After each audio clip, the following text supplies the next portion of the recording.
جا کے محمد کے لشکر کی تعداد معلوم کرو اور ہمیں خبر دو۔ عمیر رضی اللہ تعالیٰ عنہ اپنے گھوڑے پر سوار ہو کر نکلے۔ انہوں نے اسلامی لشکر کے گرد ایک چکر لگایا، پھر واپس قریش کے پاس آئے اور یہ خبر دی، ان کی تعداد تقریباً 300 ہے، ممکن ہے کچھ زیادہ ہو، مگر اے قریش، میں نے دیکھا ان لوگوں کو لوٹ کر اپنے گھروں میں جانے کی کوئی تمنا نہیں، اور میں سمجھتا ہوں ان میں سے کوئی آدمی اس وقت تک نہیں مارا جائے گا جب تک کہ کسی کو قتل نہ کر دے، گویا تمہارے بھی اتنے ہی آدمی مارے جائیں گے جتنا ان کے، اس کے بعد پھر زندگی کا کیا مزہ رہ جائے گا، اس لیے جنگ شروع کرنے سے پہلے اس بارے میں غور کر لو۔ ان کی بات سن کر کچھ لوگوں نے ابو جہل سے کہا، جنگ کے ارادے سے باز آ جاؤ اور واپس چلے جاؤ، بھلائی اسی میں ہے۔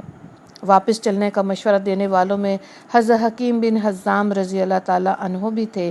ابو جہل نے ان کی بات نہ مانی اور جنگ پر تل گیا، اور جو لوگ واپس چلنے کے لیے کہہ رہے تھے انہیں بزدلی کا طعنہ دیا، اس طرح جنگ ٹل نہ سکی۔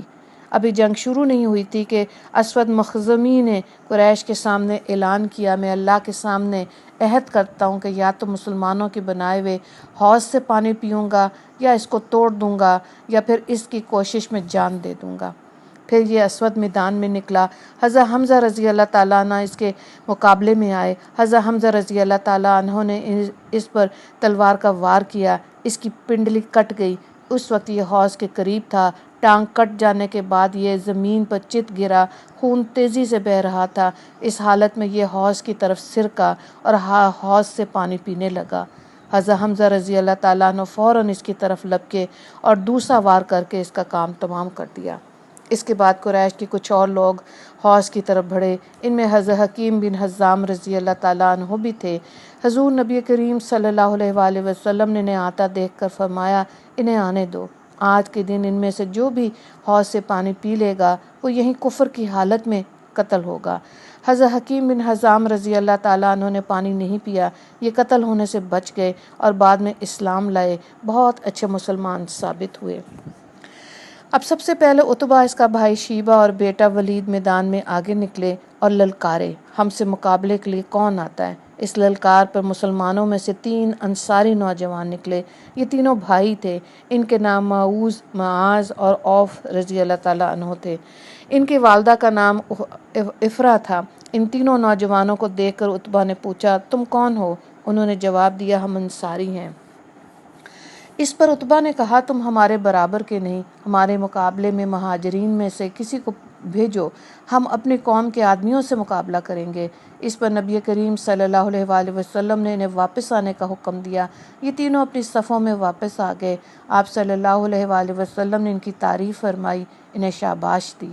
اب آپ صلی اللہ علیہ وآلہ وسلم نے حکم فرمایا، اے عبیدہ بن حارث اٹھو، اے حمزہ اٹھو، اے علی اٹھو۔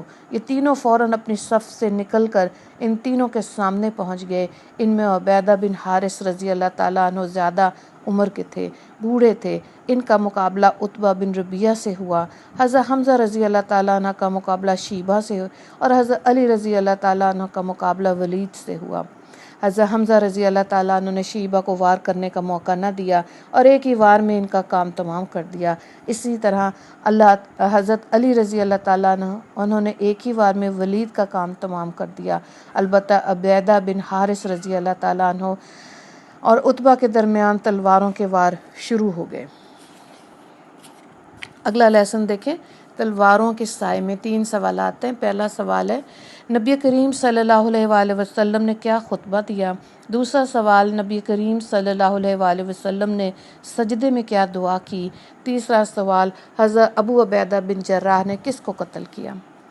دونوں کے درمیان کچھ دیر تک تلواروں کے وار ہوتے رہے، یہاں تک کہ دونوں زخمی ہو گئے۔ اس وقت تک حضرت حمزہ اور حضرت علی رضی اللہ تعالیٰ عنہما اپنے اپنے دشمن مقابل کا صفایا کر چکے تھے، لہٰذا وہ دونوں ان کی طرف بڑھے اور عتبہ کو ختم کر دیا۔ پھر زخمی عبیدہ بن حارث رضی اللہ تعالیٰ عنہ کو اٹھا کر لشکر میں لے آئے۔ انہیں آپ صلی اللہ علیہ وآلہ وسلم کے پاس لٹا دیا گیا۔ انہوں نے پوچھا، اے اللہ کے رسول، کیا میں شہید نہیں ہوں؟ آپ صلی اللہ علیہ وسلم نے ارشاد فرمایا میں گواہی دیتا ہوں کہ تم شہید ہو۔ اس کے بعد صفرہ کے مقام پر حضرت عبیدہ رضی اللہ تعالیٰ عنہ کا انتقال ہو گیا، انہیں وہیں دفن کیا گیا، جبکہ حضور صلی اللہ علیہ وسلم غزوہ بدر سے فارغ ہونے کے بعد مدینہ منورہ کی طرف لوٹ رہے تھے۔ جنگ سے پہلے حضور نبی کریم صلی اللہ علیہ وسلم نے صحابہ کرام رضی اللہ تعالیٰ عنہم کی صفوں کو ایک نیزے کے ذریعے سیدھا کیا تھا۔ صفوں کو سیدھا کرتے ہوئے سواد بن غزیہ رضی اللہ تعالیٰ عنہ کے پاس سے گزرے، یہ صف سے قدرے آگے بڑھے ہوئے تھے۔ حضور اکرم صلی اللہ علیہ وسلم نے ایک تیر سے ان کی پیٹ کو چھوا اور فرمایا سواد صف سے آگے نہ نکلو، سیدھے کھڑے ہو جاؤ۔ اس پر حضرت سواد رضی اللہ تعالیٰ عنہ نے عرض کیا اللہ کے رسول، آپ نے مجھے اس تیر سے تکلیف پہنچائی، آپ کو اللہ تعالیٰ نے حق اور انصاف دے کر بھیجا، لہٰذا مجھے بدلہ دیں۔ آپ نے فوراً اپنا پیٹ کھولا اور اس سے فرمایا لو تم اپنا بدلہ لے لو۔ حضرت سواد آگے بڑھے اور آپ کے سینے سے لگ گئے اور آپ کے شکم مبارک کو بوسہ دیا۔ اس پر آپ صلی اللہ علیہ وسلم نے دریافت فرمایا سواد تم نے ایسا کیوں کیا؟ انہوں نے عرض کیا اللہ کے رسول، آپ دیکھ رہے ہیں جنگ سر پر ہے، اس لیے میں نے سوچا آپ کے ساتھ زندگی کے جو آخری لمحات بسر ہوں وہ اس طرح بسر ہوں کہ میرا جسم آپ کے جسم مبارک سے مس کر رہا ہو، یعنی اگر میں اس جنگ میں شہید ہو گیا تو یہ میری زندگی کے آخری لمحات ہیں۔ یہ سن کر حضور اکرم صلی اللہ علیہ وسلم نے ان کے لیے دعا فرمائی۔ ایک روایت میں آتا ہے کہ جس مسلمان نے بھی نبی کریم صلی اللہ علیہ وسلم کے جسم مبارک کو چھو لیا، آگ اس کے جسم کو نہیں چھوئے گی۔ ایک روایت میں یوں ہے کہ جو چیز بھی حضور اکرم صلی اللہ علیہ وسلم کے جسم مبارک کو لگ گئی، آگ اسے نہیں جلائے گی۔ پھر جب حضور اکرم صلی اللہ علیہ وسلم نے صفوں کو سیدھا کر دیا تو فرمایا جب دشمن قریب آ جائے تو انہیں تیروں سے پیچھے ہٹانا اور اپنے تیر اس وقت تک نہ چلاؤ جب تک کہ وہ نزدیک نہ آ جائیں، کیونکہ زیادہ فاصلے سے تیر اندازی اکثر بیکار ثابت ہوتی ہے اور تیر ضائع ہوتے رہتے ہیں۔ اسی طرح تلواریں بھی اس وقت تک نہ سونتنا جب تک کہ دشمن بالکل قریب نہ آ جائے۔ اس کے بعد آپ صلی اللہ علیہ وسلم نے صحابہ کرام رضی اللہ تعالیٰ عنہم کو یہ خطبہ دیا مصیبت کے وقت صبر کرنے سے اللہ تعالیٰ پریشانیاں دور فرماتے ہیں، غموں سے نجات عطا فرماتے ہیں۔ پھر آپ صلی اللہ علیہ وسلم اپنے صاحبان میں تشریف لے گئے۔ اس وقت حضرت ابوبکر صدیق رضی اللہ تعالیٰ عنہ آپ کے ساتھ تھے۔ صاحبان کے دروازے پہ حضرت سعد بن معاذ رضی اللہ تعالیٰ عنہ کچھ انصاری مسلمانوں کے ساتھ ننگی تلواریں لیے کھڑے تھے تاکہ دشمن کو نبی کریم صلی اللہ علیہ وسلم کی طرف بڑھنے سے روک سکیں۔ آپ صلی اللہ علیہ وسلم کے لیے وہاں سواریاں بھی موجود تھیں تاکہ ضرورت کے وقت آپ سوار ہو سکیں۔ مسلمانوں میں سے سب سے پہلے مجمع رضی اللہ تعالیٰ عنہ محجم رضی اللہ تعالیٰ عنہ آگے بڑھے۔ یہ حضرت عمر رضی اللہ تعالیٰ عنہ کے غلام تھے۔ عامر بن حضری نے انہیں تیر مار کر شہید کر دیا۔ ادھر نبی کریم صلی اللہ علیہ وسلم نے اپنے صاحبان میں اللہ تعالیٰ کے حضور سجدے میں گر کر یوں دعا کی اے اللہ اگر آج مومنوں کی یہ جماعت ہلاک ہو گئی تو پھر تیری عبادت کرنے والا کوئی نہیں رہے گا۔ پھر حضور اقدس صلی اللہ علیہ وسلم نے اپنے صاحبان سے نکل کر صحابہ کے درمیان تشریف لائے اور انہیں جنگ پر ابھارنے کے لیے فرمایا قسم ہے ذات کی جس کے قبضے میں محمد کی جان ہے، جو شخص بھی آج ان مشرکوں کے مقابلے میں صبر و ہمت سے لڑے گا، ان کے سامنے سینہ تانے جمع رہے گا اور پیٹھ نہیں پھیرے گا، اللہ تعالیٰ اسے جنت میں داخل کرے گا۔ حضرت عمیر بن حمام رضی اللہ تعالیٰ عنہ اس وقت کھجوریں کھا رہے تھے۔ یہ الفاظ سن کر کھجوریں ہاتھ سے گرا دیں اور بولے واہ واہ، تو میرے اور جنت کے درمیان صرف اتنا فاصلہ ہے کہ ان کافروں سے کوئی مجھے قتل کر دے۔ یہ کہتے ہی تلوار سونت کر دشمنوں میں بھڑ گئے اور لڑتے لڑتے شہید ہو گئے۔ حضرت عوف بن افرا رضی اللہ تعالیٰ عنہ نے آپ صلی اللہ علیہ وسلم سے پوچھا اللہ کے رسول بندے کے کس عمل پر اللہ کو ہنسی آتی ہے؟ یعنی اس کے کون سے عمل سے اللہ تعالیٰ بہت خوش ہوتے ہیں؟ جواب میں آپ نے ارشاد فرمایا جب کوئی مجاہد ذرہ بختر پہنے بغیر دشمن پر حملہ آور ہو۔ یہ سنتے ہی انہوں نے اپنے جسم پر سے ذرہ بختر اتار کر پھینک دی اور تلوار سون کر دشمن پر ٹوٹ پڑے، یہاں تک کہ لڑتے لڑتے شہید ہو گئے۔ حضرت محبت بن وہب رضی اللہ تعالیٰ عنہ دونوں ہاتھوں میں تلوار لے کر جنگ میں شریک ہوئے۔ یہ نبی پاک صلی اللہ علیہ وآلہ وسلم کے ہم زلف تھے، یعنی ام المومنین حضرت سودا رضی اللہ تعالیٰ عنہا کی بہن کے خامند تھے۔ جنگ کے دوران نبی کریم صلی اللہ علیہ وآلہ وسلم نے ایک مٹھی کنکریوں کی اٹھائی اور مشرکوں پر پھینک دی۔ ایسا کرنے کے لیے حضور نبی کریم صلی اللہ علیہ وآلہ وسلم کو حضرت جبرائیل علیہ السلام نے کہا۔ کنکریوں کو مٹھی میں پھینکتے وقت حضور صلی اللہ علیہ وآلہ وسلم نے ارشاد فرمایا، یہ چہرے خراب ہو جائیں گے۔ ایک روایت کے مطابق یہ الفاظ آئے، اے اللہ ان کے دلوں کو خوف سے بھر دے، ان کے پاؤں اکھاڑ دے۔ اللہ کے حکم اور حضور صلی اللہ علیہ وآلہ وسلم کی دعا سے کوئی کافر ایسا نہ بچا جس پر وہ کنکریاں نہ گری ہوں۔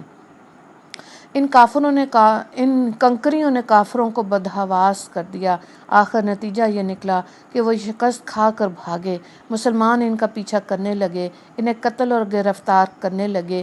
کنکریوں کی مٹھی کے بارے میں اللہ تعالیٰ نے قرآن کریم میں ارشاد فرمایا، اور اے نبی کنکریوں کی مٹھی آپ نے نہیں بلکہ ہم نے پھینکی تھی۔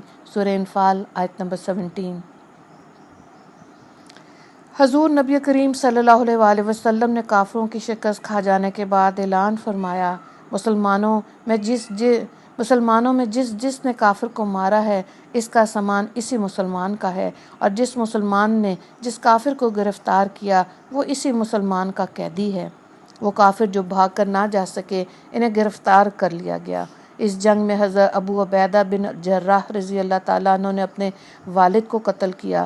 پہلے خود باپ نے بیٹے پر وار کیا تھا، لیکن یہ وار حضرت ابو عبیدہ رضی اللہ تعالیٰ عنہ بچ گئے اور خود اس پر وار کیا جس سے وہ مارا گیا۔ اس پر اللہ تعالیٰ نے یہ آیت نازل فرمائی، سورہ مجادلہ آیت نمبر 23، جو لوگ اللہ پر قیامت کے دن پر پورا ایمان رکھتے ہیں، آپ انہیں نہ دیکھیں گے کہ ایسے شخصوں سے دوستی رکھتے ہیں جو اللہ اور رسول کے خلاف ہیں، اگرچہ وہ ان کے بیٹے یا بھائی یا خاندان میں سے ہی کیوں نہ ہوں۔